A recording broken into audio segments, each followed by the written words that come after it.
विष्णु आदि के पूजन में उपयोगी पुष्पों का कथन।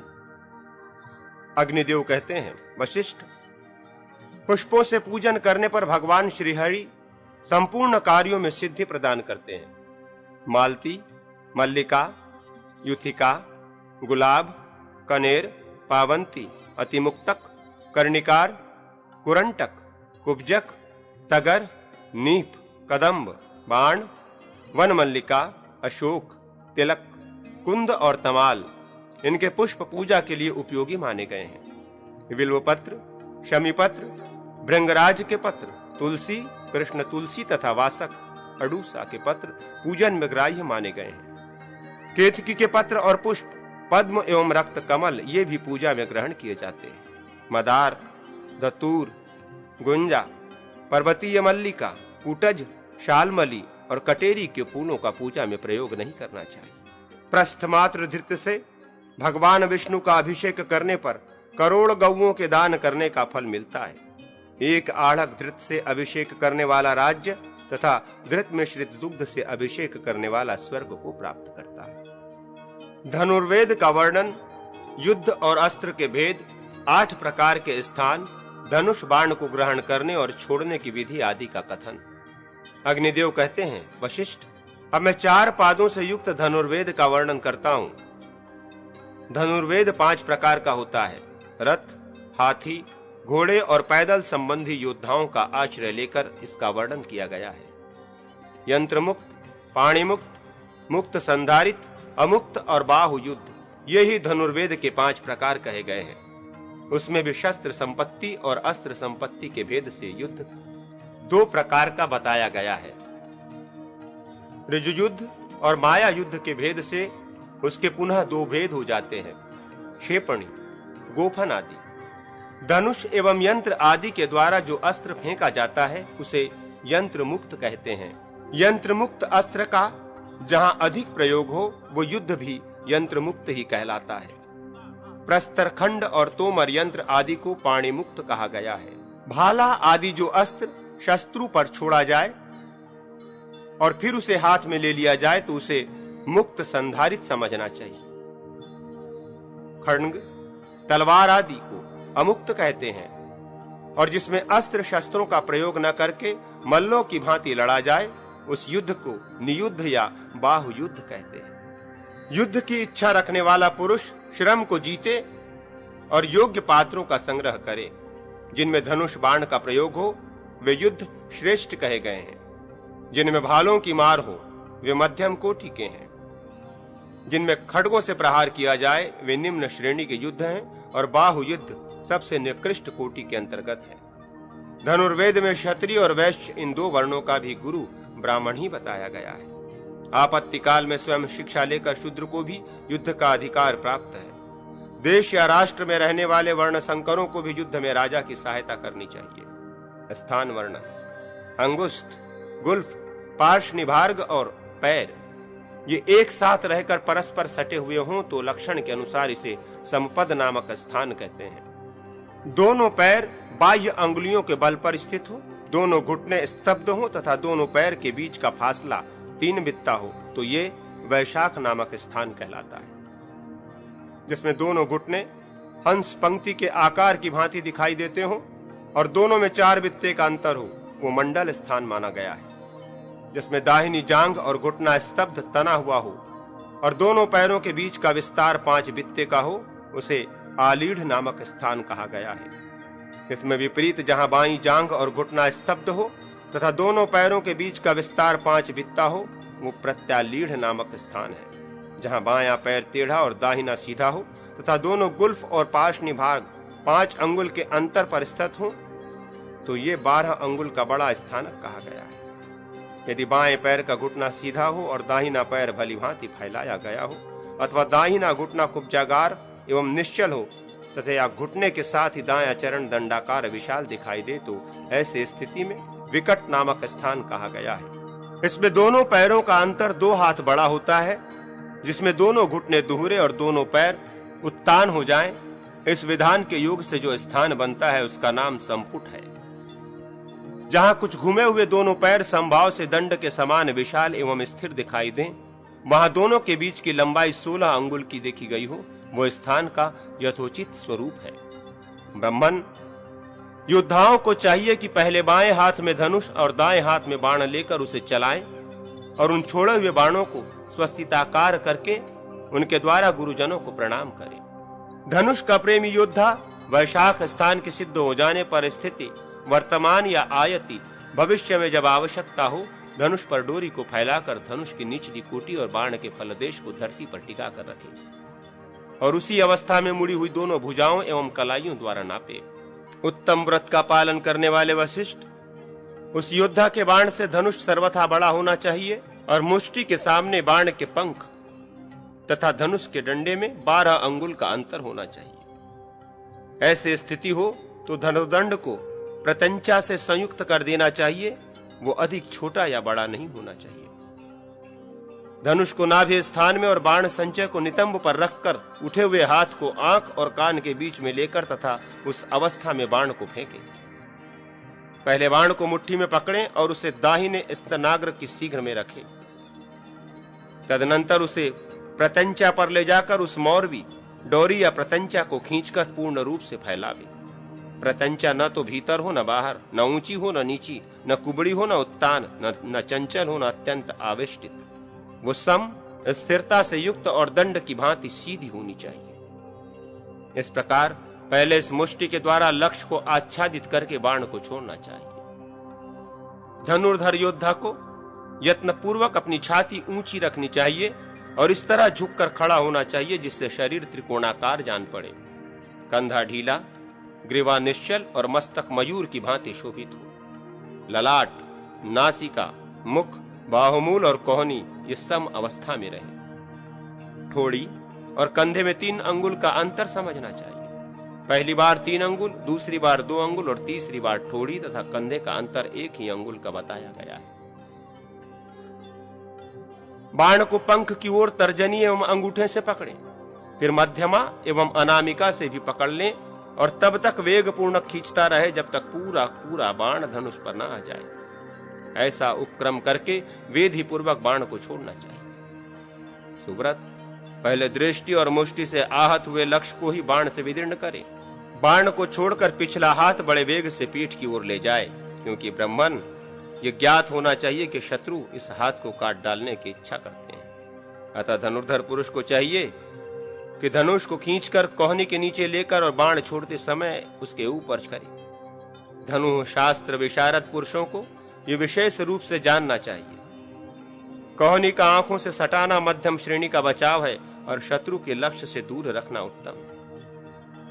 उत्तम श्रेणी का बाण 12 मुष्टियों के माप का होना चाहिए। 11 मुष्टियों का मध्यम और 10 मुष्टियों का कनिष्ठ माना गया है। धनुष 4 हाथ लंबा हो तो उत्तम, 3.5 हाथ का हो तो मध्यम और 3 हाथ का हो तो कनिष्ठ कहा गया है। पैदल योद्धा के लिए सदा 3 हाथ के ही धनुष को ग्रहण करने का विधान है।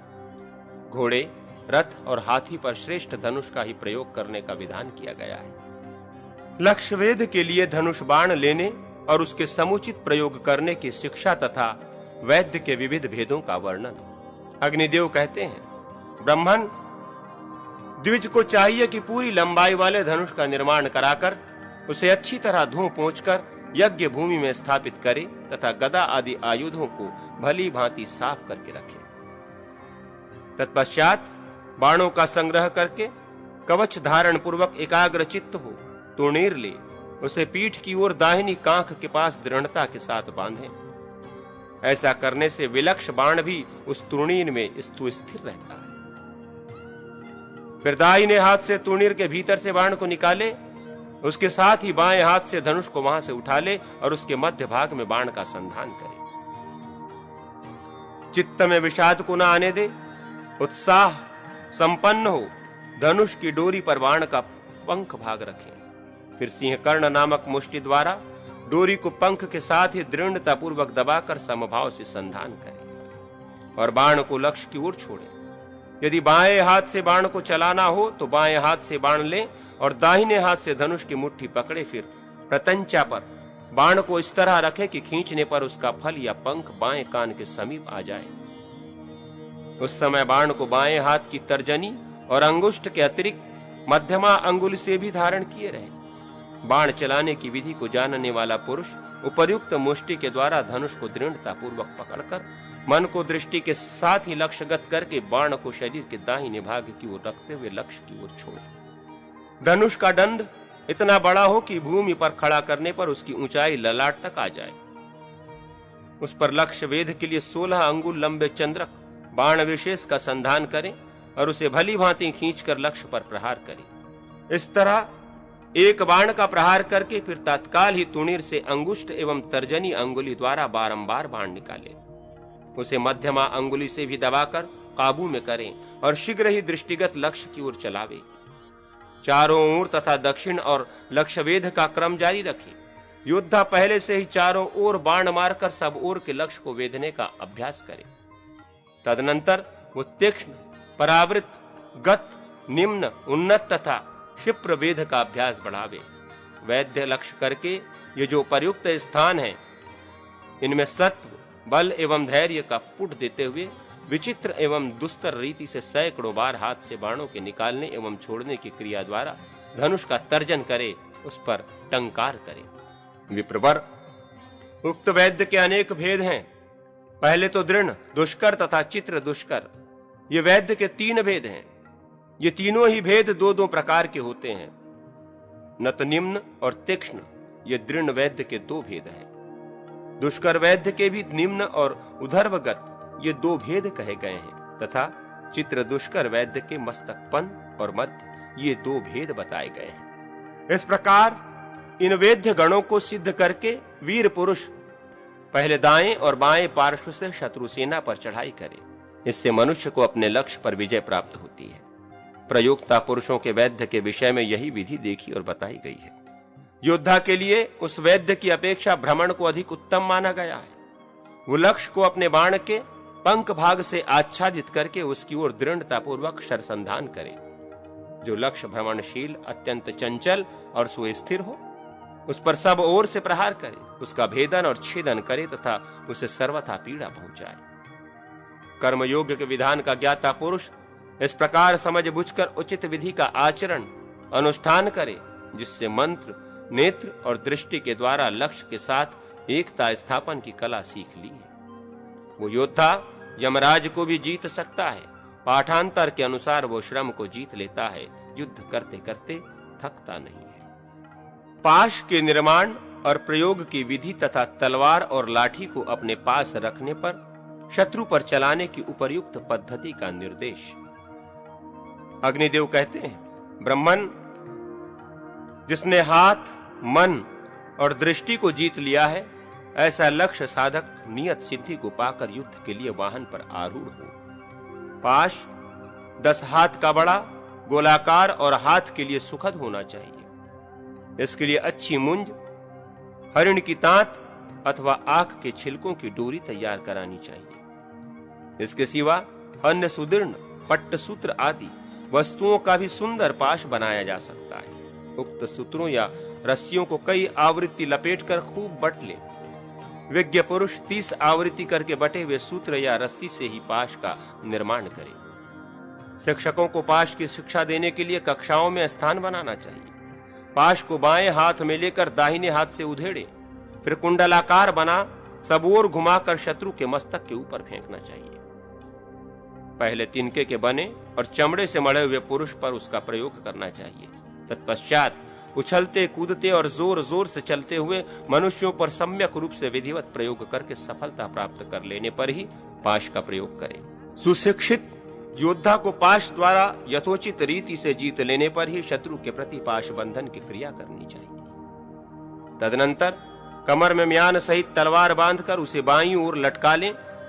उसकी म्यान को बाएं हाथ से दृढ़ता के साथ पकड़कर दाएं हाथ से तलवार को बाहर निकालें। उस तलवार की चौड़ाई 6 अंगुल और लंबाई या ऊंचाई 7 हाथ की हो। लोहे की बनी हुई कई शलाकाएं और नाना प्रकार के कवच अपने आधे या समूचे हाथ में लगा लें। अगल बगल में और ऊपर नीचे भी शरीर की रक्षा के लिए इन सब वस्तुओं का विधिवत धारण करें। युद्ध में विजय के लिए जिस विधि से जैसी योजना बनानी चाहिए वो बताता हूं, सुनो। तुर्नेर में चमड़े से मढ़ी हुई एक नई और मजबूत लाठी अपने पास रख लें। उस लाठी को दाहिने हाथ की उंगलियों से उठाकर वो जिसके ऊपर जोर से आघात करेगा वो शत्रु का अवश्य नाश हो जाएगा। इस क्रिया में सिद्धि मिलने पर वो दोनों हाथों से लाठी को शत्रु के ऊपर गिरावे, उससे अनायास ही वो उसका वध कर सकता है। इस तरह युद्ध में सिद्धि की बात बताई गई।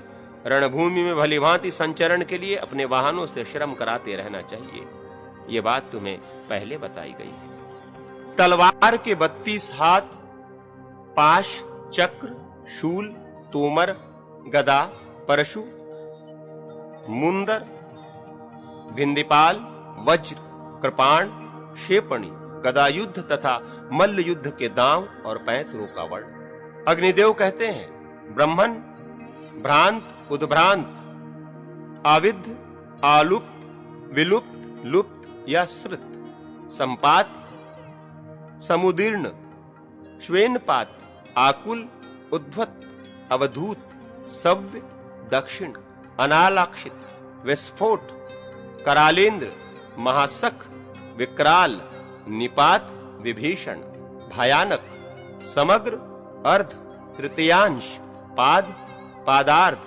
वारीज, प्रत्यालीढ़, आलीढ़, वराह और तुलित, ये रणभूमि में दिखाए जाने वाले ढाल तलवार के 32 हाथ या चलाने के ढंग हैं, इन्हें जानना चाहिए। पराव्रत, अपाव्रत, ग्रहत, लघु, उधर्व विक्षिप्त, अधक्षिप्त, संधारित, बिंधारित, श्वेनपात, गजपात और ग्राह्य ग्राह्य, ये युद्ध में पाश फेंकने के 11 प्रकार हैं। रुजु, आयत, विशाल, तिर्यक और भ्रामित, ये 5 कर्म व्यस्त पाश के लिए महात्माओं ने बताए।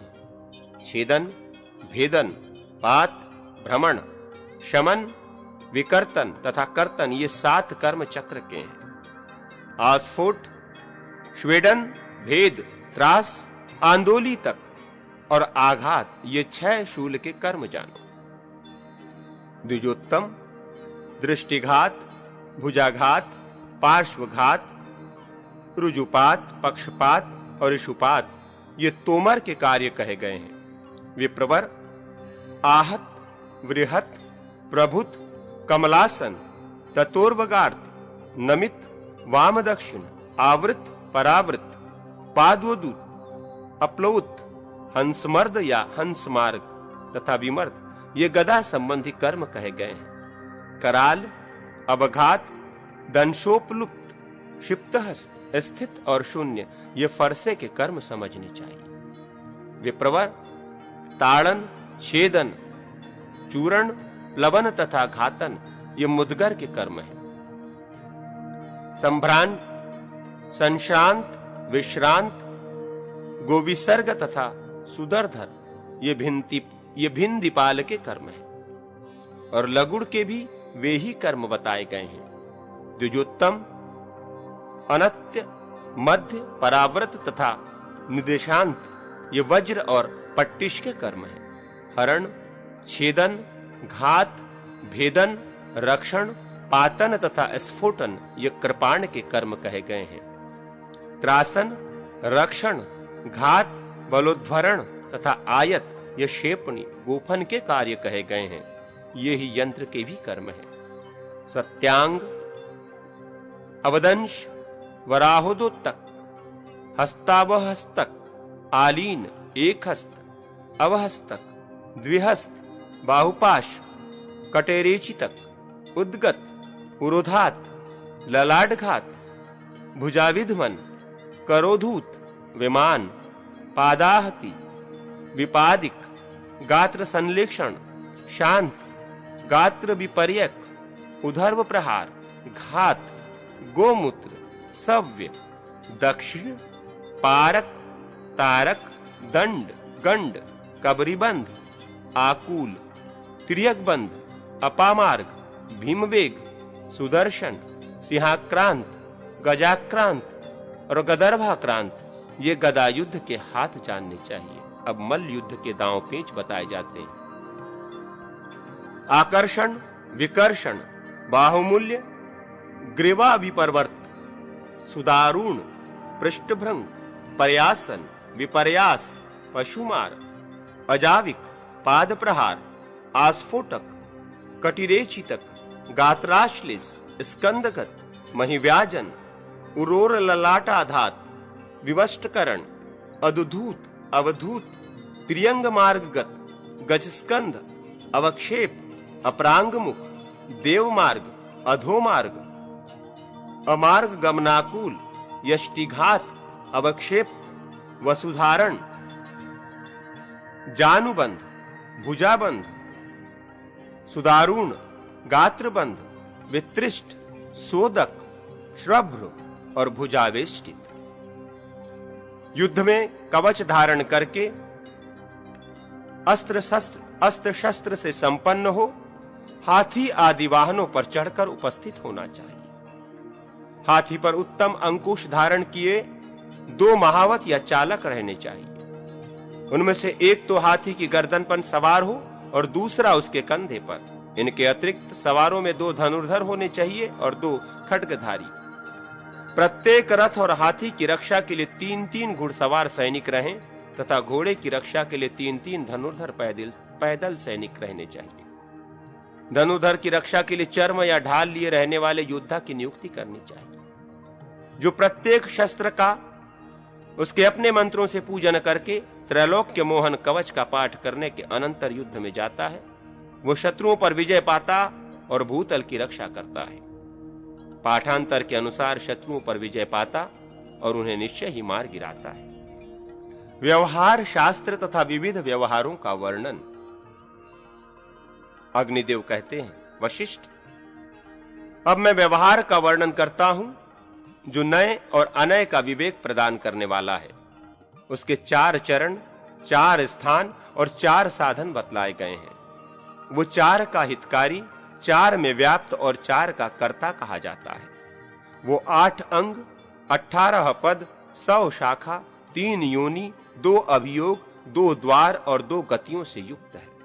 धर्म, व्यवहार, चरित्र और राजशासन ये व्यवहार दर्शन के 4 चरण हैं। इनमें उत्तरोत्तर पाद, पूर्व पाद के साधन हैं। इन सब में धर्म का आधार सत्य है, व्यवहार का आधार साक्षी गवाह है, चरित्र पुरुषों के संग्रह पर आधारित है और शासन राजा की आज्ञा पर अवलंबित है। साम, दान, दंड और भेद इन 4 उपायों से साध्य होने के कारण वो 4 साधनों वाला है। चारों आश्रमों की रक्षा करने से वो चतुर्हित है। अभियोक्ता, साक्षी, सभासद और राजा, इनमें एक एक चरण से उसकी स्थिति है, इसलिए उसे चतुर्व्यापी माना गया है। वो धर्म, अर्थ, यश और लोकप्रियता इन चारों की वृद्धि करने वाला होने से चतुष्कारी कहा जाता है। राजपुरुष, सभासद, शास्त्र, गणक, लेखक, स्वर्ण, अग्नि और जल इन 8 अंगों से युक्त होने के कारण वो अष्टांग है। काम, क्रोध और लोभ इन 3 कारणों से मनुष्य की इसमें प्रवृत्ति होती है, इसलिए व्यवहार को त्रियोनि कहा जाता है, क्योंकि ये तीनों ही विवाद कराने वाले हैं। अभियोग के 2 भेद हैं, शंगाभियोग और तत्वाभियोग। इसी दृष्टि से वो 2 अभियोग वाला है। शंका असत पुरुषों के संसर्ग से होती है और तत्वाभियोग होड़ा चिन्ह या प्रमाण देखने से होता है। ये 2 पक्षों से संबंधित होने के कारण 2 द्वारों वाला कहा जाता है। इसमें पूर्ववाद पक्ष और उत्तरवाद प्रतिपक्ष कहलाता है। भूत और छल इनका अनुसरण करने से ये 2 गतियों से युक्त माना जाता है। कैसा ऋण देय है, कैसा ऋण अदेय है, कौन दे, किस समय दे, किस प्रकार दे, ऋण देने की विधि या पद्धति क्या है तथा उसे लेने या वसूल करने का विधान क्या है, इन सब बातों का विचार ऋणादान कहा गया है। जब कोई मनुष्य किसी पर विश्वास करके शंका रहित होकर उसके पास अपना कोई द्रव्य धरोहर के तौर पर देता है, तब उसे विद्वान लोग निक्षेप नामक व्यवहार पद कहते हैं। जब वणिक आदि अनेक मनुष्य मिलकर सहकारिता या साझेदारी के तौर पर कोई कार्य करते हैं तो उसको जब वणिक आदि अनेक मनुष्य मिलकर सहकारिता या साझेदारी के तौर पर कोई कार्य करते हैं तो उसको संभूय समुत्थान संज्ञक विवाद पद बतलाते हैं। यदि कोई मनुष्य पहले विधि पूर्वक किसी द्रव्य का दान देकर पुनः उसे रख लेने की इच्छा करे तो वो दत्ता प्रदानिक नामक विवाद पद कहा जाता है। जो सेवा स्वीकार करके भी उसका संपादन नहीं करता या उपस्थित नहीं होता, उसका ये व्यवहार अभुपेत्य अशुश्रूषा नामक विवादपद होता है। भृत्यों को वेतन देने न देने से संबंध रखने वाला विवाद वेतनान पाक्रम माना गया है। धरोहर में रखे हुए या खोए हुए पराये द्रव्य को पाकर अथवा चुराकर स्वामी के परोक्ष में बेचा जाए तो वो अस्वामी विक्रय नामक विवाद पद है। यदि कोई व्यापारी किसी पण्य द्रव्य का मूल्य लेकर विक्रय कर देने के बाद भी खरीदार को वो द्रव्य नहीं देता है तो उसको विक्री या संप्रादन नामक विवाद पद कहा जाता है। यदि ग्राहक या खरीदार मूल्य देकर वस्तु को खरीद लेने के बाद ये समझता है कि वो खरीदारी ठीक नहीं है, अतः वो वस्तु लौटाकर दाम वापस लेना चाहता है, तो उसी दिन यदि वो लौटा दे तो विक्रेता उसका मूल्य पूरा लौटा दे, उसमें काट छाट न करे। पाखंडी और नैगम आदि की स्थिति को समय कहते हैं। इससे संबंध विवाद पद को समयानापन कर्म कहा जाता है। क्षेत्र के अधिकार को लेकर सेतु, केदार, मेढ़ और क्षेत्र के सीमा के घटने बढ़ने के विषय में जो विवाद होता है वो क्षेत्रज कहा गया है। जो स्त्री और पुरुष के विवाह आदि से संबंधित विवाद पद है उसे स्त्री पुंस योग कहते हैं। पुत्रगण पैतृक धन का जो विभाजन करते हैं, विद्वानों ने उसको दायभाग नामक व्यवहार पद माना है। बल के अभिमान से जो कर्म सहसा किया जाता है उसे साहस नामक विवाद पद बतलाया गया है। किसी के देश, जाति एवं कुल आदि पर दोषारोपण करके प्रतिकूल अर्थ से युक्त व्यंग्यपूर्ण वचन कहना वाक पारुष्य माना गया है। दूसरे के शरीर पर हाथ पैर या आयुध से प्रहार अथवा अग्नि आदि से आघात करना दंड पारुष्य कहलाता है। पासे, वज्र, चमड़े की पट्टी और शलाका, हाथी दांत की गोटियां से जो क्रीड़ा होती है उसको द्युत कहा जाता है। घोड़े आदि पशुओं और बटेर आदि पक्षियों से होने वाली क्रीड़ा को प्राणेद्युत समझना चाहिए। राजा की आज्ञा का उल्लंघन और उसका कार्य न करना ये प्रकरणिक नामक व्यवहार पद जानना चाहिए। ये विवाद पद राजा पर आश्रित है। इस प्रकार व्यवहार 18 पदों से युक्त हैं। इनके भी 100 भेद माने गए हैं। मनुष्यों की क्रिया के भेद से ये 100 शाखाओं वाला कहा जाता है। राजा क्रोध रहित होकर ज्ञान संपन्न ब्राह्मणों के साथ व्यवहार का विचार करे और ऐसे मनुष्यों को सभासद बनाए जो वेद वेत्ता, लोभ रहित और शत्रु एवं मित्र को समान दृष्टि से देखने वाले हो। यदि राजा कार्यवश स्वयं व्यवहार का विचार न कर सके तो सभासदों के साथ विद्वान ब्राह्मणों को नियुक्त करे। यदि सभासद राग, लोभ या भय से धर्मशास्त्र एवं आचार के विरुद्ध कार्य करे तो राजा प्रत्येक सभासद पर अलग अलग विवाद दुगुना अर्थदंड करे।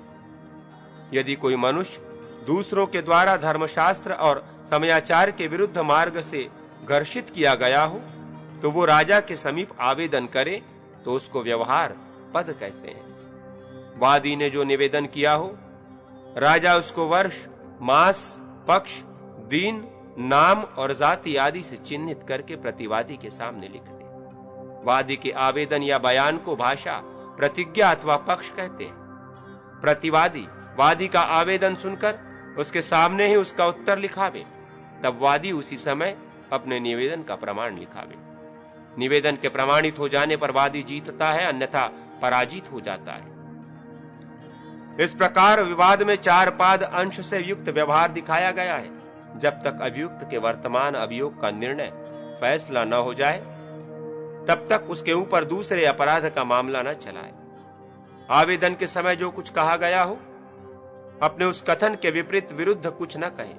हिंसा आदि का अपराध बन जाए तो पूर्व अभियोग का फैसला होने के पहले ही मामला चलाया जा सकता है। सभासदों सहित सभापति या प्राण विभाग को चाहिए कि वो वादी और प्रतिवादी दोनों के सभी विवादों में जो निर्णय का कार्य है उसके संपादन में समर्थ पुरुष को प्रतिभू बनावे। अर्थी के द्वारा लगाए गए अभियोग को यदि प्रत्यर्थी ने अस्वीकार कर दिया और अर्थी ने गवाही आदि देकर अपने दावे को पुनः उससे स्वीकार करा लिया, तब प्रत्यर्थी अर्थी को अभियुक्त धन दे और दंड स्वरूप उतना ही धन राजा को भी दे। यदि अर्थी अपने दावे को सिद्ध न कर सका तो स्वयं मिथ्याभियोगी झूठा मुकदमा चलाने वाला हो गया उस दशा में वही अभियुक्त धनराशि से दूना धन राजा को अर्पित करे। हत्या या डकैती, चोरी, वाक पौरुष, गाली गलौज, दंड पारुष, निर्दयता पूर्वक दी हुई मारपीट, दंड पारुष, निर्दयता पूर्वक की हुई मारपीट, दूध देने वाली गाय के अपहरण, अभिशाप, पातक का वियोग, अपत्य, प्राणघात,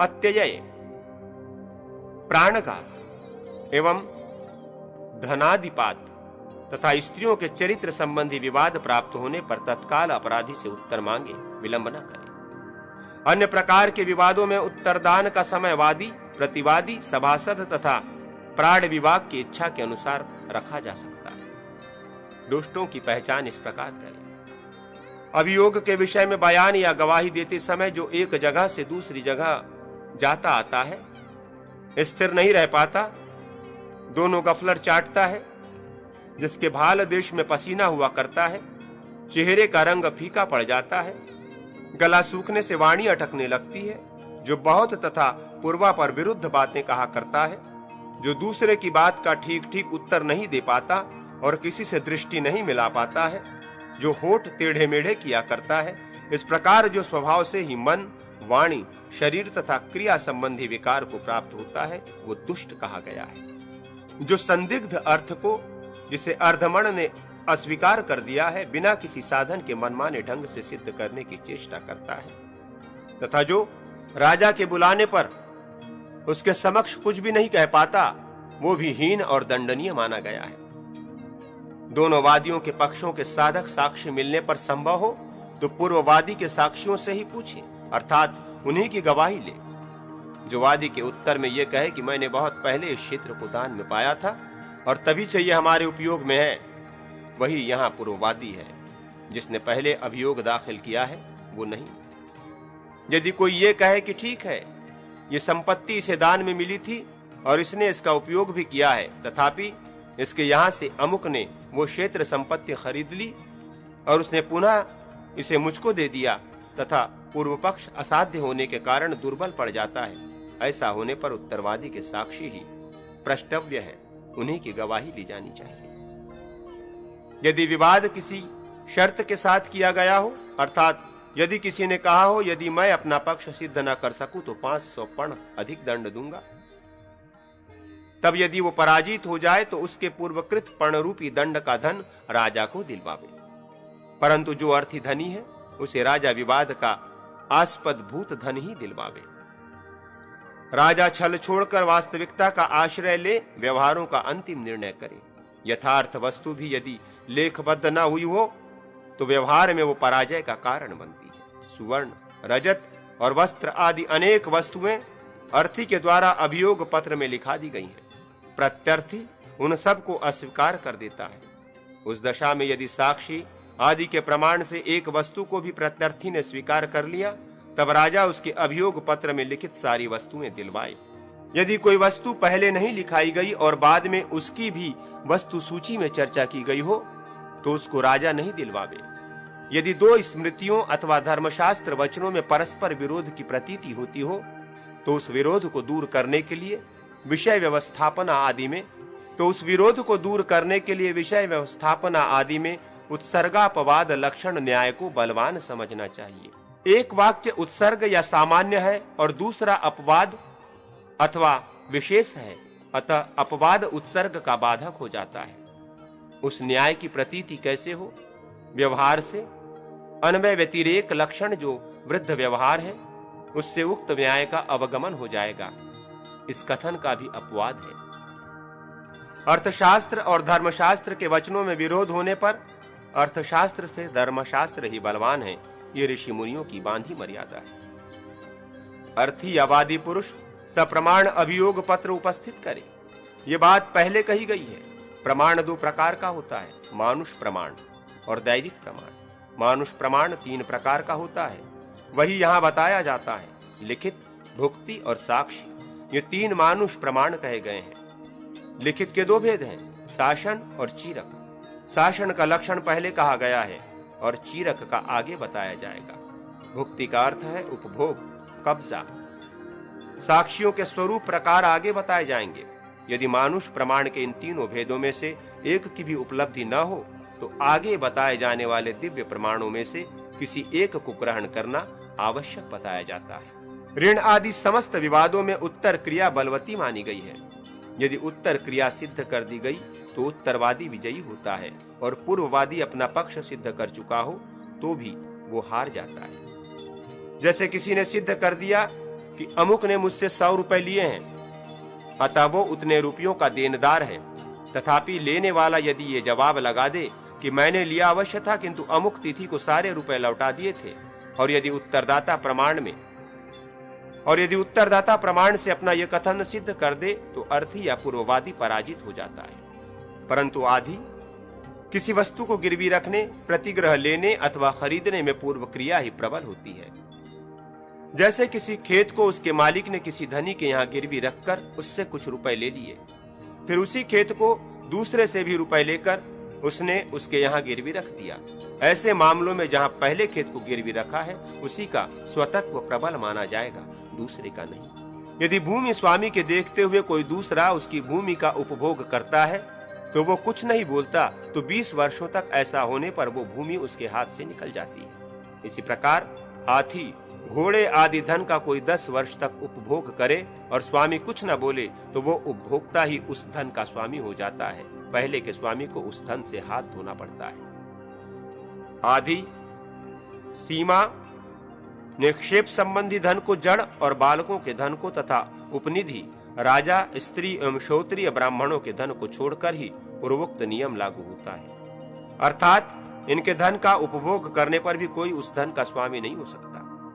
आदि से लेकर क्षत्रिय पर्यंत धन का चिरकाल से उपभोग के बल पर अपहरण करने वाले पुरुष से उस विवादास्पद धन को लेकर राजा धन के असली स्वामी को दिलवा दे, और अपहरण करने वाले से उस धन के बराबर ही दंड स्वरूप धन राजा को दिलवाया जाए, अथवा अपहरणकर्ता की शक्ति के अनुसार अधिक या कम धन भी दंड के रूप में लिया जाए।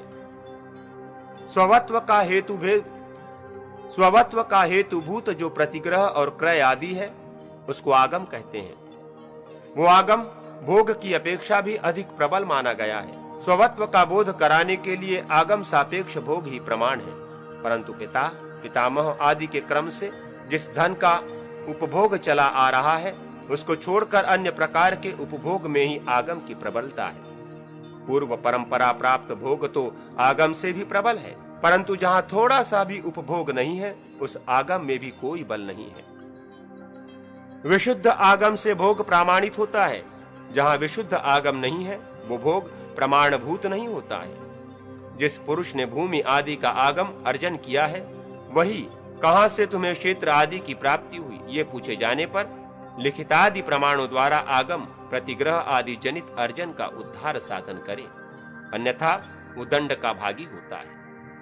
उसके पुत्र अथवा पौत्र को आगम के उद्धार की आवश्यकता नहीं है, वो केवल भोग प्रमाणित करे, उसके स्वत्व की सिद्धि के लिए परंपरागत भोग ही प्रमाण है। जो अभियुक्त व्यवहार का निर्णय होने से पहले ही परलोकवासी हो जाए उसके धन के उत्तराधिकारी पुत्र आदि लिखितादि प्रमाणों द्वारा उसके धनागम का उद्धार साधन करे, क्योंकि उस व्यवहार मामले में आगम के बिना केवल भोग प्रमाण नहीं हो सकता। जो मामले बलात्कार अथवा भय आदि उपाधि के कारण चलाए गए हों उन्हें लौटा दें। इसी प्रकार जिसे केवल स्त्री ने चलाया हो, जो रात में प्रस्तुत किया गया हो, घर के भीतर घटित घटना से संबंध हो अथवा गांव आदि के बाहर निर्जन स्थान में किया गया हो तथा शत्रु ने अपने द्वेष पात्र पर कोई अभियोग लगाया हो, इस तरह के व्यवहारों को न्यायालय में विचार के लिए न लें, लौटा दें। ये भी बताते हैं कि किनका चलाया हुआ अभियोग सिद्ध नहीं होता।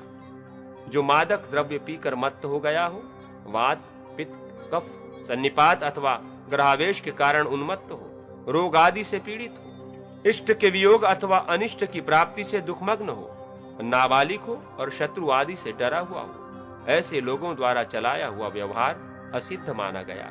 जिनका अभियुक्त वस्तु से कोई संबंध न हो, ऐसे लोगों का चलाया हुआ व्यवहार भी सिद्ध नहीं होता, विचारणीय नहीं समझा जाता। यदि किसी का चोरों द्वारा अपहृत सुवर्ण आदि धन शौल्किक, टैक्स लेने वाले तथा स्थानपाल आदि राज्य कर्मचारियों को प्राप्त हो जाए और राजा को समर्पित किया जाए तो राजा उसके स्वामी धनाधिकारी को वो धन लौटा दे। ये तभी करना चाहिए जब धन का स्वामी खोई हुई वस्तु के रूप में रंग और संख्या आदि चिन्ह बताकर उस पर अपना स्वतत्व सिद्ध कर सके। यदि वो चिन्हों द्वारा उस धन को अपना सिद्ध न कर सके तो मिथ्यावादी होने के कारण उससे उतना ही धन दंड के रूप में वसूल करना चाहिए। राजा को चाहिए कि वह चोरों द्वारा चुराया हुआ द्रव्य उसके अधिकारी राज्य के नागरिक को लौटा दे। यदि वो नहीं लौटाता है तो जिसका वो धन है उसका सारा पाप राजा अपने ऊपर ले लेता है। अब ऋणादान संबंधी व्यवहार पर विचार करते हैं। यदि कोई वस्तु बंधक रखकर ऋण लिया जाए तो ऋण में लिए हुए धन का 1/80 भाग प्रतिमास ब्याज धर्म संगत होता है। अन्यथा बंधक रहित ऋण देने पर ब्राह्मणादि वर्णों के क्रम से प्रतिशत कुछ अधिक ब्याज लेना भी धर्म सम्मत है। अर्थात ब्राह्मण से जितना ले, क्षत्रिय से, वैश्य से और शूद्र से क्रमशः उससे कुछ अधिक प्रतिशत सूद या वृद्धि की रकम ली जा सकती है। ऋण के रूप में प्रयुक्त मादा पशुओं के लिए वृद्धि के रूप में उसकी संतति ही ग्राह्य है। तेल, घी आदि रस द्रव्य किसी के यहाँ चिरकाल तक रह गया और बीच में यदि उसकी वृद्धि सूद वृद्धि की रकम नहीं ली गई तो वो बढ़ते बढ़ते 8 गुना तक हो सकती है।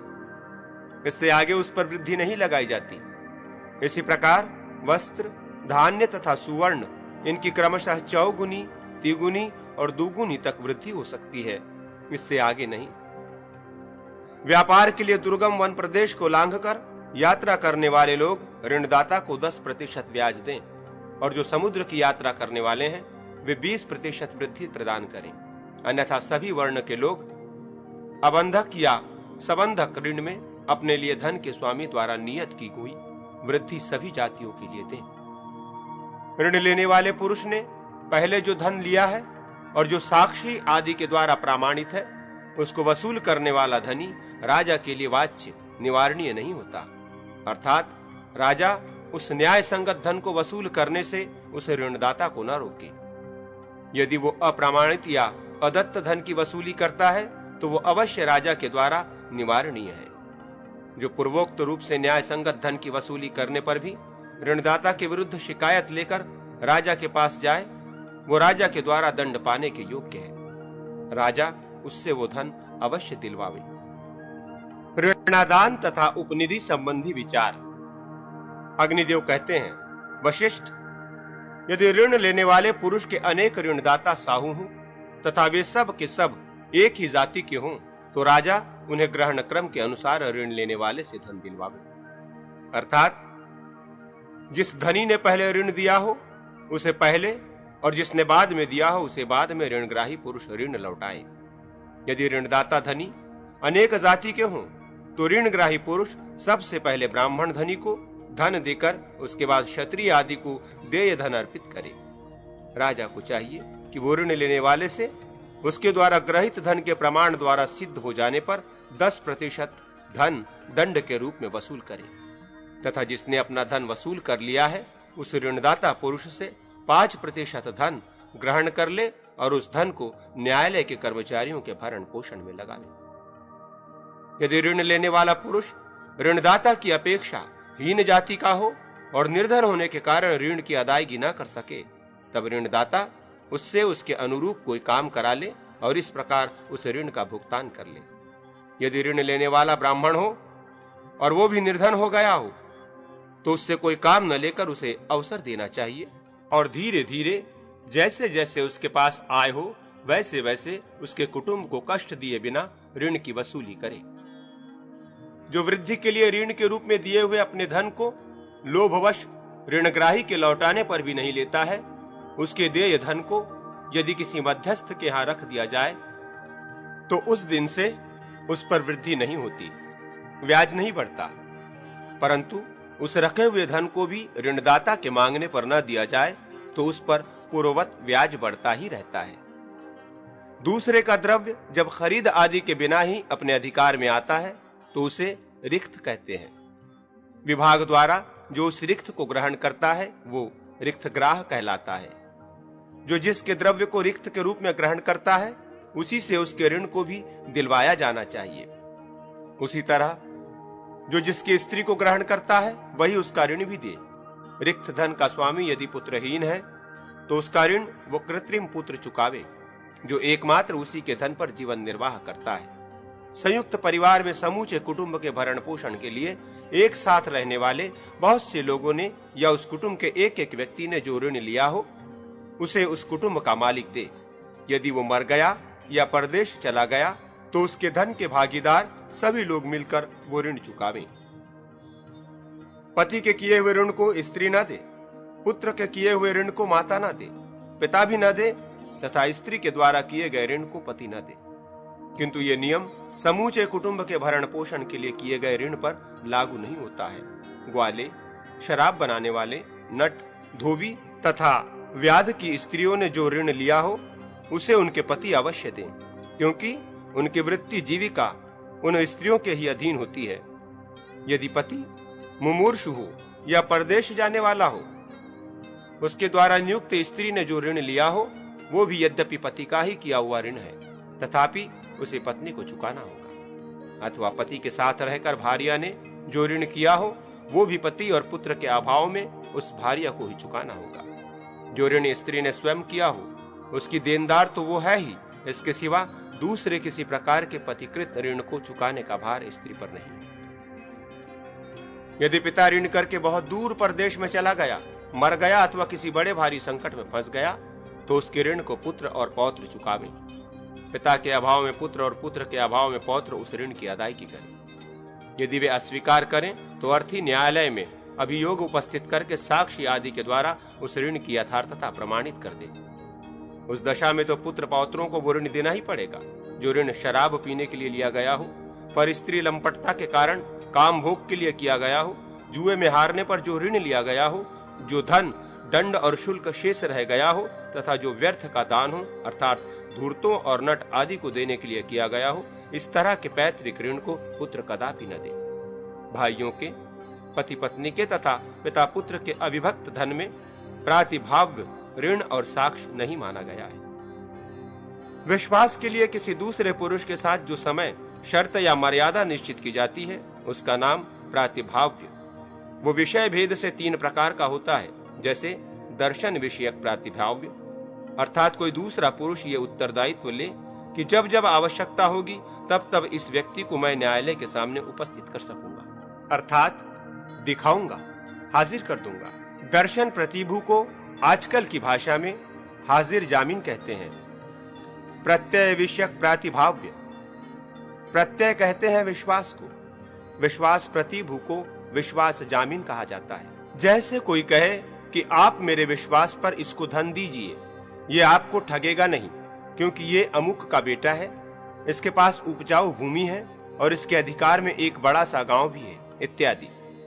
दान विषयक प्रातिभाव्य, दान प्रतिभू को माल जामीन कहते हैं। दान प्रतिभू ये जिम्मेदारी लेता है कि यदि ये लिया हुआ धन नहीं देगा तो मैं स्वयं ही अपने पास से दूंगा, इत्यादि। इस प्रकार दर्शन उपस्थिति, प्रत्यय विश्वास तथा दान वसूली के लिए प्रातिभाव्य किया जाता है। जामीन देने की आवश्यकता पड़ती है।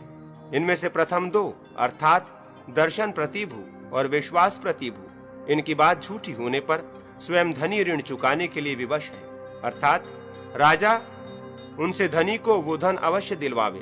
परंतु जो तीसरा दान प्रतिभू है, उसकी बात झूठी होने पर वो स्वयं तो उस धन को लौटाने का अधिकारी है ही, किंतु यदि वो बिना लिए ही विलुप्त हो जाए तो उसके पुत्रों से भी उस धन की वसूली की जा सकती है। जहां दर्शन प्रतिभू अथवा विश्वास प्रतिभू परलोकवासी हो जाएं, वहां उनके पुत्र उनके दिलाए हुए ऋण को न दें, परंतु जो स्वयं लौटा देने के लिए जिम्मेदारी ले चुका है, वो दान प्रतिभू यदि मर जाए तो उसके पुत्र अवश्य उसके दिलाए हुए ऋण को दें। यदि एक ही धन को दिलाने के लिए बहुत से प्रतिभू जामीनदार बन गए हों, तो उस धन के न मिलने पर वे सभी उस ऋण को बांटकर अपने अपने अंश से चुकावें। यदि सभी प्रतिभू एक से ही हों, अर्थात जैसे ऋणग्राही संपूर्ण धन लौटाने को उद्यत रहा है उसी प्रकार प्रत्येक प्रतिभू यदि संपूर्ण धन लौटाने के लिए प्रतिज्ञाबद्ध हो तो धनी पुरुष अपनी रुचि के अनुसार उनमें से किसी एक से ही अपना सारा धन वसूल कर सकता है। ऋण देने वाले धनी के द्वारा दबाए जाने पर प्रतिभू राजा के आदेश से सबके सामने उस धनी को जो धन देता है उससे दूना धन ऋण लेने वाले लोग उस प्रतिभू को लौटावे।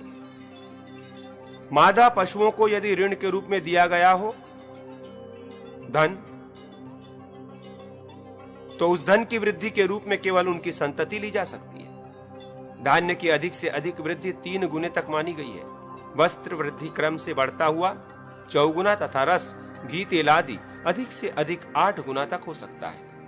यदि कोई वस्तु बंधक रखकर ऋण लिया गया हो तो उस ऋण की रकम ब्याज के द्वारा बढ़ते बढ़ते दूनी हो गई हो तो उस दशा में भी ऋणग्राही यदि सारा धन लौटाकर उस वस्तु को छुड़ा नहीं लेता है तो वो वस्तु नष्ट हो जाती है, उसके हाथ से निकलकर ऋणदाता की अपनी वस्तु हो जाती है। जो धन समय विशेष पर लौटाने की शर्त पर लिया जाता है और उसके लिए कोई जेवर आदि बंधक रखा जाता है, वो समय बीत जाने पर वो बंधक नष्ट हो जाता है, फिर वापस नहीं मिलता।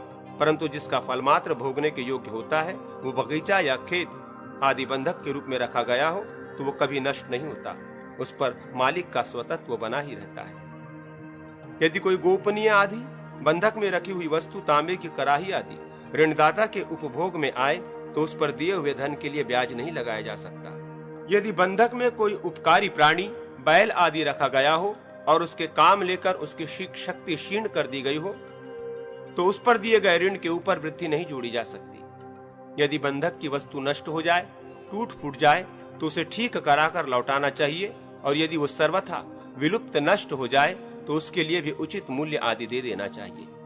यदि दैव अथवा राजा के प्रकोप से वो वस्तु नष्ट हो तो उस पर उक्त नियम लागू नहीं होता। उस दशा में ऋणग्राही धनी को वृद्ध सहित धन लौटाए अथवा वृद्ध रोकने के लिए दूसरी कोई वस्तु बंधक रखे।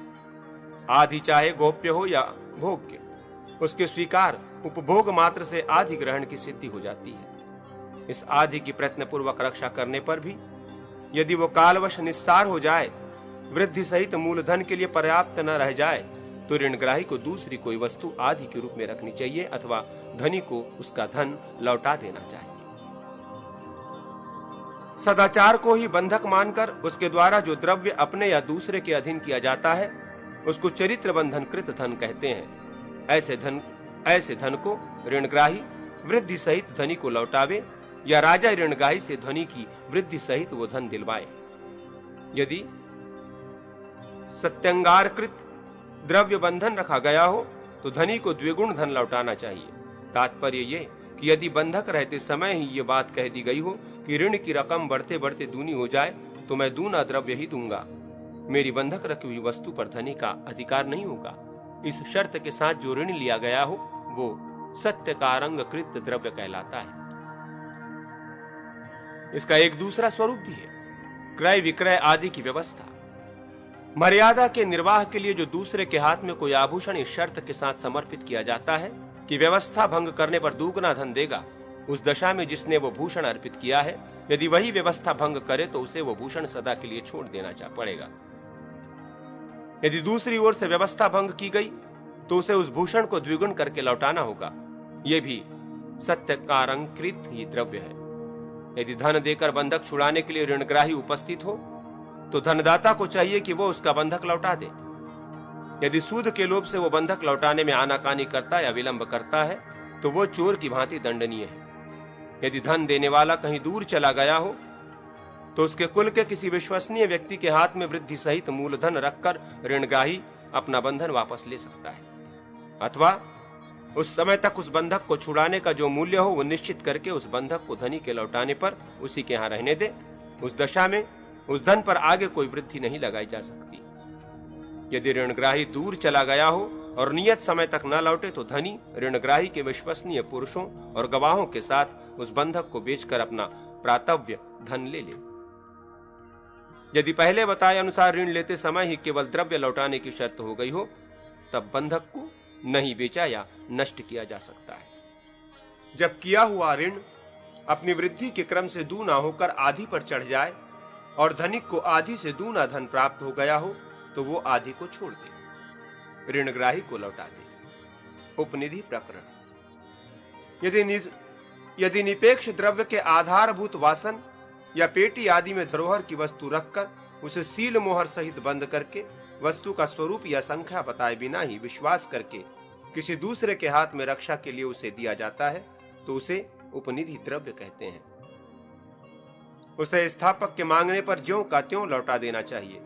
यदि उपनिधि की वस्तु राजा ने बलपूर्वक ले ली हो या दैवी बाधा, आग लगने आदि से नष्ट हुई हो अथवा उसे चोर चुरा ले गए हो तो जिसके यहाँ वो वस्तु रखी गई थी उसको वो वस्तु देने या लौटाने के लिए बाध्य नहीं किया जा सकता। यदि स्वामी ने उस वस्तु को मांगा हो और धरोहर रखने वाले ने नहीं दिया हो, उस दशा में यदि राजा आदि की बाधा से उस वस्तु का नाश हुआ हो तो रखने वाला उस वस्तु के अनुरूप मूल्य मालधनी को देने के लिए विवश किया जा सकता है और राजा को उससे उतना ही दंड दिलाया जाए जो मालधनी की अनुमति लिए बिना स्वेच्छा से उपनिधि की वस्तु को भोगता या उससे व्यापार करता है, वो दंडनीय है।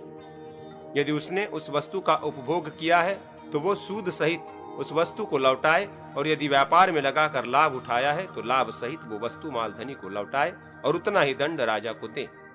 याचित, अनवाहित, न्यास और निक्षेप आदि में ये उपनिधि संबंधी विधान ही लागू होता है।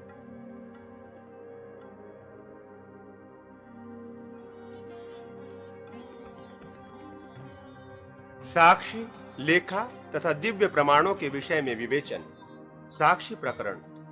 अग्निदेव कहते हैं, वशिष्ठ, तपस्वी, कुलीन, दानशील, सत्यवादी, कोमल हृदय, धर्मात्मा, पुत्रयुक्त, धनी, पंचयज्ञ आदि वैदिक क्रियाओं से युक्त अपनी जाति और वर्ग के 5 या 3 साक्षी होने चाहिए अथवा सभी मनुष्य सबके साक्षी हो सकते हैं, किंतु स्त्री, बालक, वृद्ध, जुआरी, मत, शराब आदि पीकर मतवाला, उन्मत्त, भूत या ग्रह के आवेश से युक्त, अभिषक्त, पातकी, रंगमंच पर उतरने वाला चारण, पाखंडी, उटकारी, जालसाज, विकलेंद्रिय, अंधा, बहरा आदि, पतित, आप, मित्र या सगे संबंधी, अर्थ संबंधी, विवादास्पद अर्थ से संबंध रखने वाला, सहायक, शत्रु, चोर, साहसी, दुस्साहसपूर्ण कार्य करने वाला, दृष्ट दोष, जिसका पूर्वा पर विरुद्ध बोलने का स्वभाव देखा गया हो वो,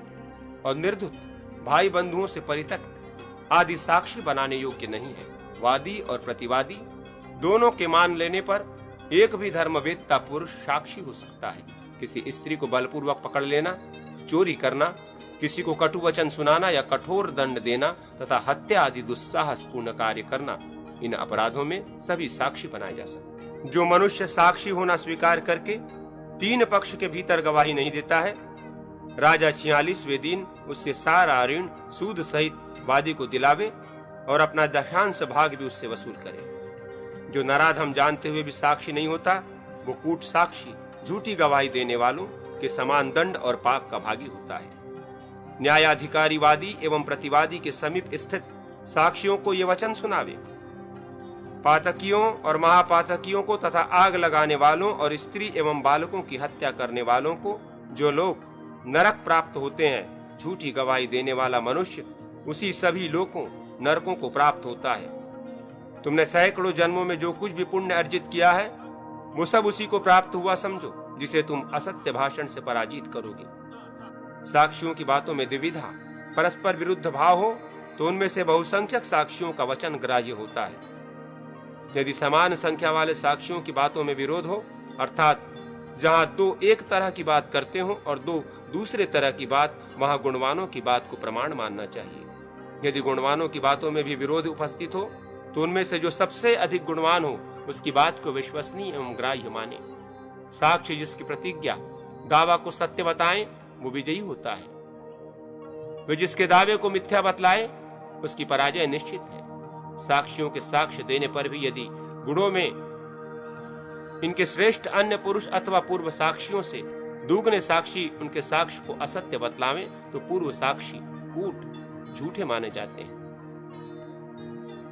इन लोगों को जो कि धन का प्रलोभन देकर गवाहों को झूठी गवाही देने के लिए तैयार करते हैं तथा जो उनके कहने से झूठी गवाही देते हैं, उनको भी पृथक पृथक दंड दें।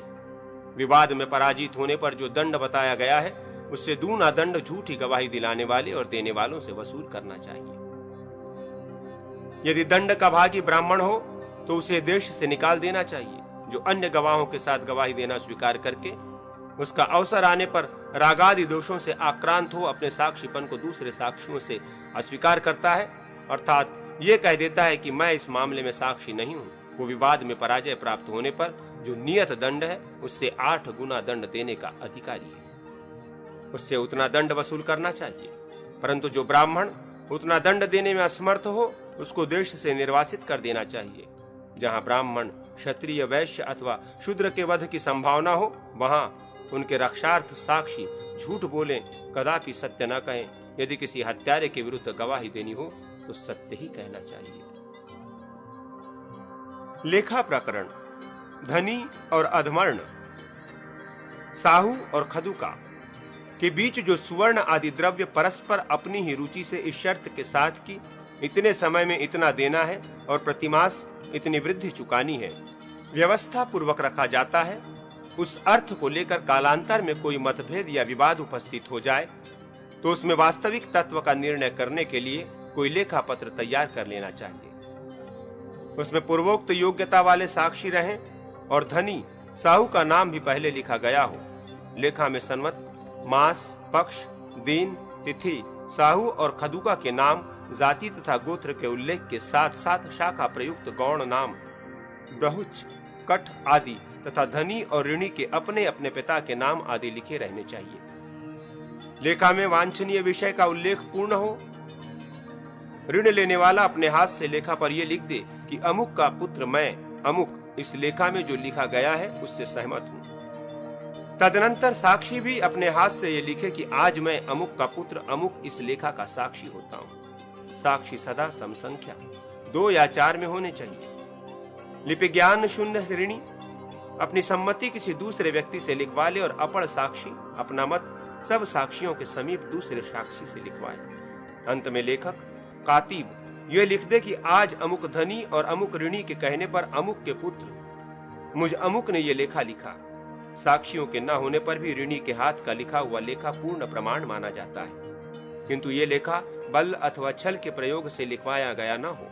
लेखा पढ़कर या लिख कर लिया हुआ ऋण 3 पीढ़ियों तक ही देय होता है, परंतु बंधन की वस्तु जब तक धनी के हाथ उपभोग में आती है जब तक कि लिया हुआ ऋण चुका नहीं दिया जाता है। यदि लेखा पत्र देशांतर में हो, उसकी लिखावट दोषपूर्ण अथवा संदिग्ध हो, नष्ट हो गया हो, खिस गया हो, अपहृत हो गया हो, छिन्न भिन्न अथवा दग्ध हो गया हो, तब धनी ऋणी की अनुमति से दूसरा लेखा तैयार करवावे। संदिग्ध लेख की शुद्धि स्वहस्त लिखित आदि से होती है, अर्थात लेखक अपने हाथ से दूसरा लेखा लिख कर दिखावे। जब दोनों के अक्षर समान हो तब संदेह दूर हो जाता है। आदि पद से यह सूचित किया गया है कि साक्षी और लेखक से दूसरा कुछ लिखवा कर यह देखा जाए कि दोनों लेखों के अक्षर मिलते हैं या नहीं। यदि मिलते हों तो पूर्व लेखा के शुद्ध होने में कोई संदेह नहीं रह जाता। युक्ति प्राप्ति 1, क्रिया 2, चिन्ह 3, संबंध 4 और आगम 5, इन हेतुओं में से भी लेखा की शुद्धि होती है। ऋणी जब जब ऋण का धन धनी को देता है तब तब लेखा पत्र की पीठ पर लिख दिया करे, अन्यथा धनी जब जब जितना धन पावे तब तब अपने हाथ से लेखा की पीठ पर उसको लिखकर अंकित कर दे। ऋणी जब ऋण चुका दे तो लेखा को फाड़ डाले, अथवा लेखा किसी दुर्गम स्थान में हो या नष्ट हो गया हो तो ऋण शुद्धि के लिए धनी से भरपाई लिखवा ले। यदि लेखा पत्र में साक्षियों का उल्लेख हो तो उनके सामने ऋण चुकवावे। दिव्य प्रकरण। तुला, अग्नि, जल, विष तथा कोष, ये 5 दिव्य प्रमाण धर्मशास्त्र में कहे गए हैं, जो संदिग्ध अर्थ के निर्णय अथवा संदेह की निवृत्ति के लिए देने चाहिए। जब अभियोग बहुत बड़े हों और अभियोक्ता परले सिरे पर अर्थात व्यवहार के जय पराजय लक्षण चतुर्थ पाद में पहुंच गया हो, तभी इन दिव्य प्रमाणों का आश्रय लेना चाहिए। वादी और प्रतिवादी दोनों में से कोई एक परस्पर बातचीत करके स्वीकृति देकर अपनी रुचि के अनुसार दिव्य प्रमाण के लिए प्रस्तुत हो और दूसरा संभावित शारीरिक या आर्थिक दंड के लिए तैयार रहे। राजद्रोह या महापात का संदेह होने पर शीर्षक स्थिति में आए बिना भी तुला आदि दिव्य प्रमाणों को स्वीकार करे 1000 पण से कम के अभियोग में अग्नि, विष और तुला इन दिव्य प्रमाणों को ग्रहण न करावे, किंतु राजद्रोह और महापातक के अभियोग में सत्पुरुष सदा इन्हीं प्रमाणों का वहन करे। सहस्त्रपण के अभियोग में तुला आदि 3 दिव्य प्रमाणों को प्रस्तुत करे, किंतु अल्प अभियोग में भी कोश कराए। शपथ ग्रहण करने वाले के शुद्ध प्रामाणिक होने पर उसे वादी से 50 पण दिलावे और दोषी प्रमाणित होने पर उसे दंड दे। न्यायाधिकारी दिव्य प्रमाण के लिए प्रस्तुत मनुष्य को पहले दिन उपवास करवाए तथा दूसरे दिन सूर्योदय के समय वस्त्र सहित स्नान कर लेने पर बुलावे। फिर राजा और ब्राह्मणों के सम्मुख उससे भी दिव्य प्रमाण ग्रहण करावे। किसी भी जाति अथवा वय की स्त्री, किसी भी जाति का 16 वर्ष की अवस्था से कम का बालक, कम से कम 80 वर्ष अवस्था का बूढ़ा, अंध, नेत्रहीन, पंगु, पादरहित, जाति मात्र का ब्राह्मण तथा रोगी, इन सब की शुद्धि के लिए अर्थात इन पर लगे हुए अपराध विषयक संदेह का निवारण करने के लिए तुला नामक दिव्य प्रमाण ही ग्राह्य है। क्षत्रिय के लिए अग्नि, गर्म किया हुआ फाल और तपाया हुआ मांस, वैश्य के लिए जलमात्र तथा शूद्र के लिए 7 जौ विष इनके शुद्धि के लिए आवश्यक बतलाए गए हैं। तुला दिव्य प्रमाण। जो तराजू उठाना या तौलना जानते हो, ऐसे लोगों से अभियुक्त को तुला के एक पड़ले में बैठाकर दूसरे पड़ले में कोई मिट्टी या प्रस्तर उतने ही वजन का टुकड़ा रखकर उससे उसको ठीक ठीक तौलें। फिर जिस सन्निवेश में वो बराबर तौला गया है उसमें सफेद खड़िया से रेखा करके उस व्यक्ति को उतार लिया जाए। उतरने पर वो निम्नांकित प्रार्थना वाक्य पढ़कर तुला को अभिमंत्रित करे। सूर्य, चंद्र, वायु, अग्नि, आकाश, भूमि, जल, हृदय, यम, दिन, रात्रि, दोनों संध्या काल और धर्म, ये सब मनुष्य के वृत्तांत को जानते हैं। तुले, तुम सत्य का धाम स्थान हो। पूर्व काल में देवताओं ने तुम्हारा निर्माण किया है। अतः कल्याणी, तुम सत्य को प्रकट करो और मुझे संशय से मुक्त कर दो। मात, यदि मैं पापी या अपराधी हूं तो मेरा पड़ला नीचे कर दो, और यदि मैं दोष रहित हूं तो मुझे ऊपर उठा दो। अग्नि दिव्य प्रमाण। अग्नि का दिव्य ग्रहण करने वाले के हाथों में धान मसलकर हाथों के काले तिल आदि चिन्हों को देखकर उन्हें महावर आदि से रंग दें। फिर उसके हाथों की अंजलि में पीपल के 7 पत्ते रखें। हाथ सहित उन पत्तों को धागे से आवेष्टित कर दें। इसके बाद दिव्य ग्रहण करने वाला अग्नि की प्रार्थना करे। अग्निदेव, आप संपूर्ण भूत प्राणियों के अंतःकरण में विचरते हैं। आप सबको पवित्र करने वाले और सब कुछ जानने वाले हैं। आप साक्षी की भांति मेरे पुण्य और पाप का निरीक्षण करके सत्य को प्रकट कीजिए। शपथ ग्रहण करने वाले के ऐसा कहने पर उसके दोनों हाथों में 50 पल का जलता हुआ लोह पिंड रख दे। दिव्य ग्रहण करने वाला मनुष्य उसे लेकर धीरे धीरे 7 मंडलों तक चले।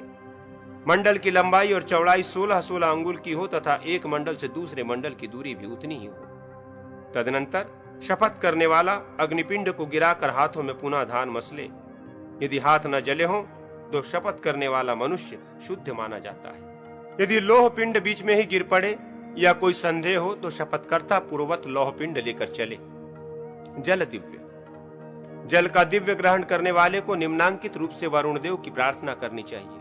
वरुण, आप पवित्रों में भी पवित्र हैं और सबको पवित्र करने वाले हैं। मैं शुद्धि के योग्य हूं, मेरी शुद्धि कीजिए। सत्य के बल से मेरी रक्षा कीजिए। इस प्रार्थना मंत्र से जल को अभिमंत्रित करके वो मनुष्य नाभि पर्यंत जल में खड़े हुए पुरुष की जंघा पकड़कर जल में डूबे। उसी समय कोई व्यक्ति बाण चलावे। जब तक एक वेगवान मनुष्य उस छूटे हुए बाण को ले आवे तब तक यदि शपथकर्ता जल में डूबा रहे तो वो शुद्ध होता है। विष दिव्य।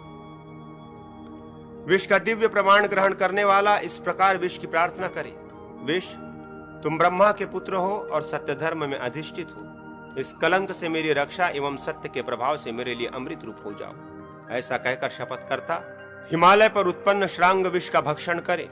यदि विष बिना वेग के पच जाए तो न्यायाधिकारी उसकी शुद्धि का निर्देश करे। कोश दिव्य।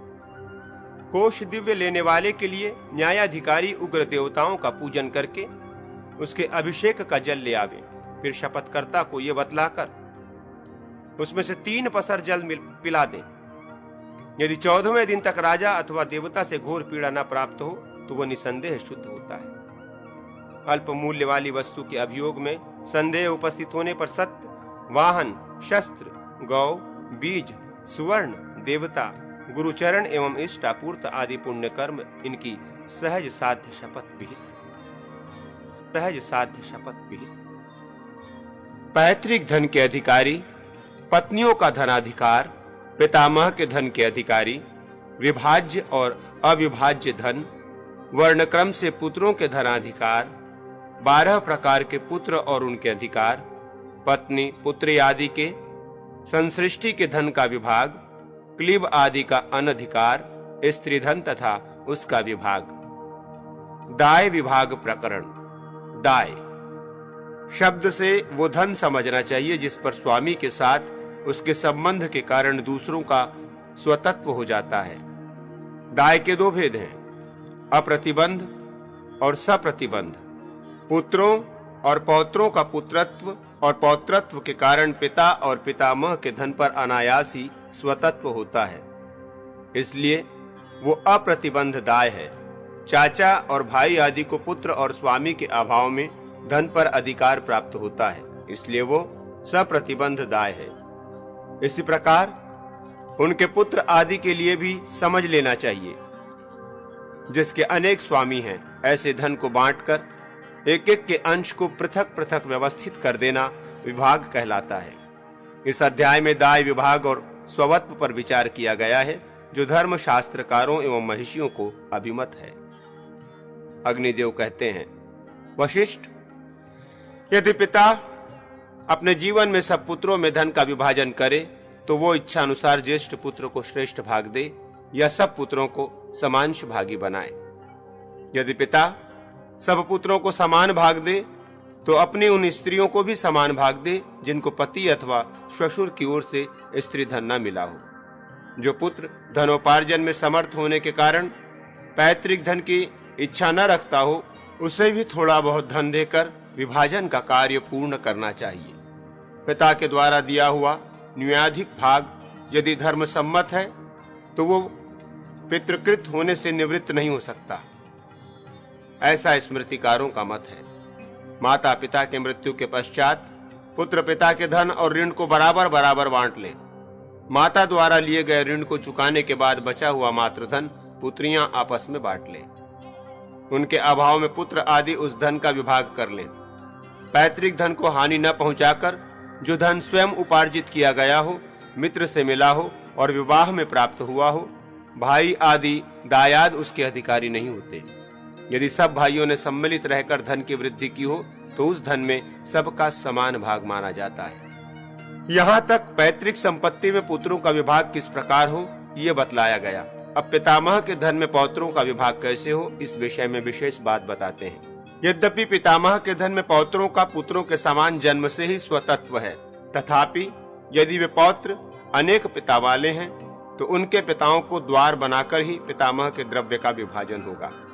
सारांश ये कि यदि संयुक्त परिवार में रहते हुए ही अनेक भाई अनेक पुत्रों को उत्पन्न करके परलोकवासी हो गए और उनमें से एक के 2, दूसरे के 3 और तीसरे के 4 पुत्र हों, तो उन पौत्रों की संख्या के अनुसार पितामह की संपत्ति का बंटवारा नहीं होगा, अपितु उन पौत्रों के पिताओं की संख्या के अनुसार होगा। जिसके 2 पुत्र हैं उसे अपने पिता का 1 अंश प्राप्त है, जिसके 3 पुत्र हैं उसे भी अपने पिता का 1 अंश प्राप्त होगा और जिससे 4 हैं उसे भी अपने पिता का 1 ही अंश मिलेगा। पितामह द्वारा अर्जित भूमि, निबंध और द्रव्य में पिता और पुत्र दोनों का समान स्वामित्व है। धन का विभाग होने के बाद भी सवर्णा स्त्री में उत्पन्न हुआ पुत्र विभाग का अधिकारी होता है, अथवा आय और व्यय का संतुलन करने के बाद दृश्य धन में उसका विभाग होता है। पिता, पितामह आदि के क्रम से आया हुआ जो द्रव्य दूसरों ने हर लिया हो और असमर्थतावश पिता आदि ने उसका उद्धार नहीं किया हो, उसे पुत्रों में से एक कोई भी पुत्र अन्य बंधुओं की अनुमति लेकर यदि अपने प्रयास से प्राप्त कर ले तो वो उस धन को स्वयं ले ले।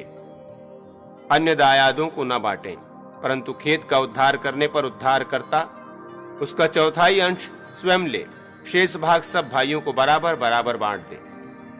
इसी तरह से विद्या से, शास्त्रों को पढ़ने पढ़ाने या उसकी व्याख्या करने से जो धन प्राप्त हो उसको भी दायाद में न बांटे। माता पिता अपनी जो वस्तु जिसे दे दें वो उसी का धन होगा। यदि पिता के मरने पर पुत्रगण पैतृक धन का विभाजन करें तो माता भी पुत्रों के समान भाग की अधिकारिणी होती है। विभाजन के समय जिन भाइयों के विवाह आदि संस्कार ना हुए हों, उनके संस्कार वे भाई जिनके संस्कार पहले हो चुके हैं संयुक्त धन से करें। अविवाहिता बहनों के भी विवाह संस्कार सब भाई अपने भाग का चतुर्थांश देकर करें। ब्राह्मण से ब्राह्मणी आदि विभिन्न वर्णों की स्त्रियों में उत्पन्न हुए पुत्र वर्ण क्रम से 4, 3, 2 और 1 भाग प्राप्त करें। इसी प्रकार क्षत्रिय से क्षत्रिया आदि में उत्पन्न 3, 2 एवं 1 भाग और वैश्य से वैश्य जातीय एवं शूद्र जातीय स्त्री में उत्पन्न पुत्र क्रमशः 2 और 1 अंश के अधिकारी होते हैं। धन विभाग के पश्चात जो धन भाइयों द्वारा एक दूसरे से अपहृत किया गया दृष्टिगोचर हो, उसे सब भाई पुनः समान अंशों में विभाजित कर लें। ये शास्त्रीय मर्यादा है। पुत्रहीन पुरुष के द्वारा दूसरे के क्षेत्र में नियोग की विधि से उत्पन्न पुत्र धर्म के अनुसार अपने दोनों पिताओं के धन और पिंडदान का अधिकारी होता है। अपने समान वर्ण की स्त्री जब धर्म विवाह के अनुसार ब्याह कर लाई जाती है तो उसे धर्मपत्नी कहते हैं। अपनी धर्मपत्नी से स्वकीय वीर्य द्वारा उत्पादित पुत्र औरस कहलाता है। ये सब पुत्रों में मुख्य है। दूसरा पुत्रिका पुत्र है, ये भी औरस के ही समान है। अपनी स्त्री के गर्भ से किसी सगोत्र या सपिंड पुरुष के द्वारा अथवा देवर के द्वारा उत्पन्न पुत्र क्षेत्रज कहलाता है। पति के घर में छिपे तौर पर जो सजातीय पुरुष से उत्पन्न होता है वो गूढ़ज माना जाता है। अविवाहिता कन्या से उत्पन्न पुत्र कानीन कहलाता है, वो नाना का पुत्र माना गया है। जो अक्षत योनि अथवा क्षत योनि की विधवा से सजातीय पुरुष द्वारा उत्पन्न पुत्र है उसे पौनभर्व कहते हैं। जिसे माता अथवा पिता किसी को गोद दे दें वो दत्तक पुत्र कहा गया है। जिसे किसी माता पिता ने खरीदा या दूसरे माता पिता ने बेचा हो वो कृत पुत्र माना गया है। किसी को स्वयं धन आदि का लोभ देकर पुत्र बनाया गया हो तो वो कृत्रिम कहा गया है। जो माता पिता से रहित बालक मुझे अपना पुत्र बना ले ऐसा कहकर स्वयं आत्मसमर्पण करता है वो दत्तात्मा पुत्र है। जो विवाह से पूर्व ही गर्भ में आ गया और गर्भवती के विवाह होने पर उसके साथ परिणीत हो गया वो सरूढ़ज पुत्र माना गया है। जिसे माता पिता ने त्याग दिया हो वो समान वर्ण का पुत्र यदि किसी ने ले लिया तो वो उसका अपविद्ध पुत्र माना गया है। ये जो 2 पूर्व कथित 12 पुत्र हैं इनमें से पूर्व के अभाव में उत्तर पिंडदाता और धनांश का भागी होता है।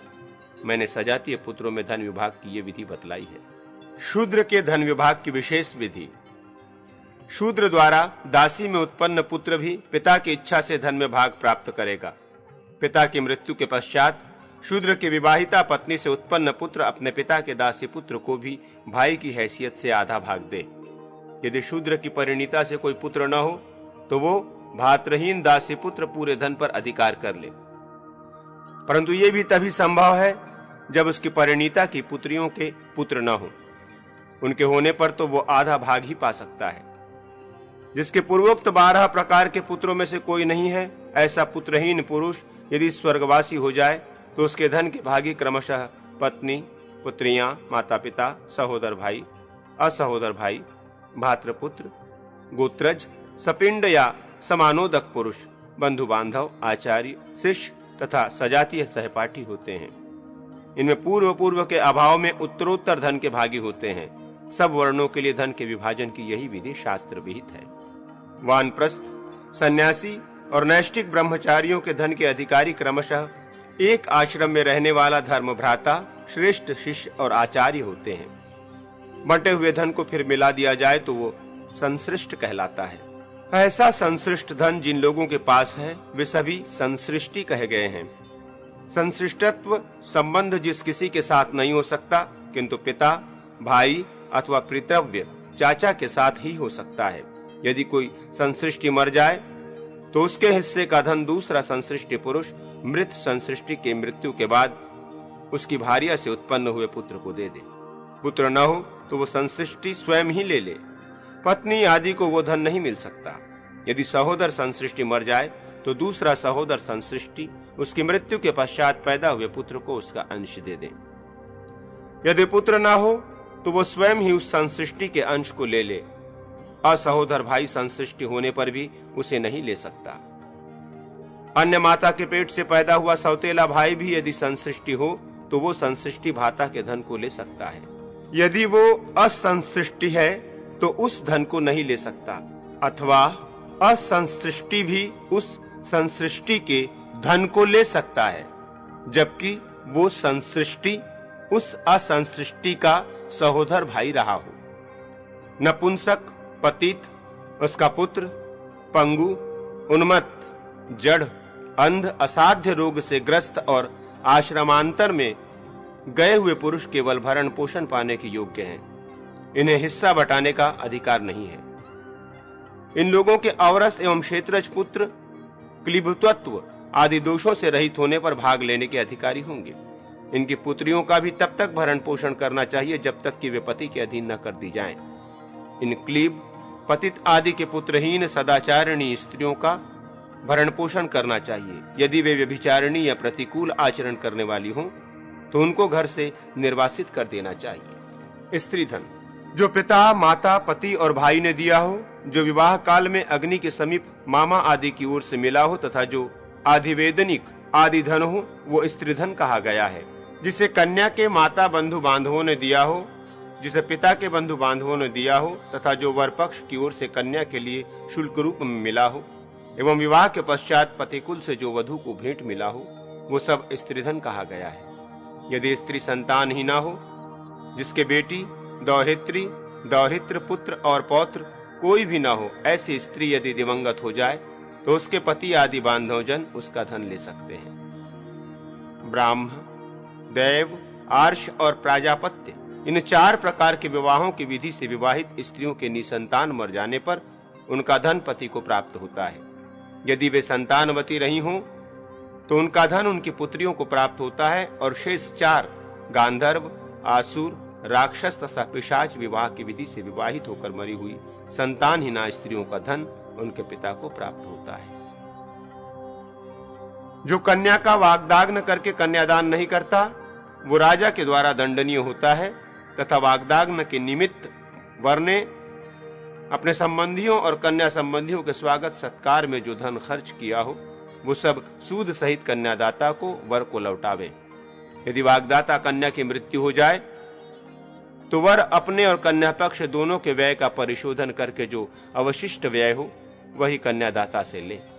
दुर्भिक्ष में, धर्म कार्य में, रोग या बंधन से मुक्ति पाने के लिए यदि पति दूसरा कोई धन प्राप्त न होने पर स्त्री धन को ग्रहण करे तो पुनः उसे लौटाने को बाध्य नहीं है। जिस स्त्री को ससुर अथवा पति से स्त्री धन न प्राप्त हुआ हो, उस स्त्री के रहते हुए दूसरा विवाह करने पर पति आधिवेदनिक के समान धन दे, अर्थात अधिवेदन द्वितीय विवाह में जितना धन खर्च होता हो उतना ही धन उसे भी दे दिया जाए। यदि उसे पति और ससुर की ओर से स्त्री धन प्राप्त हुआ हो तब आधिवेदनिक धन का आधा भाग ही दिया जाए। विभाग का अपलाप होने पर पति संदेह उपस्थित हो तो कुटुंबी जनों, पिता के बंधु बांधवों, माता के बंधु बांधवों, पूर्वोक्त लक्षण वाले साक्षियों तथा अभिलेख विभाग पत्र के सहयोग से विभाग का निर्णय जानना चाहिए। इसी प्रकार यौतक, दहेज में मिले हुए धन तथा पृथक किए गए गृह और क्षेत्र आदि के आधार पर भी विभाग का निर्णय जाना जा सकता है।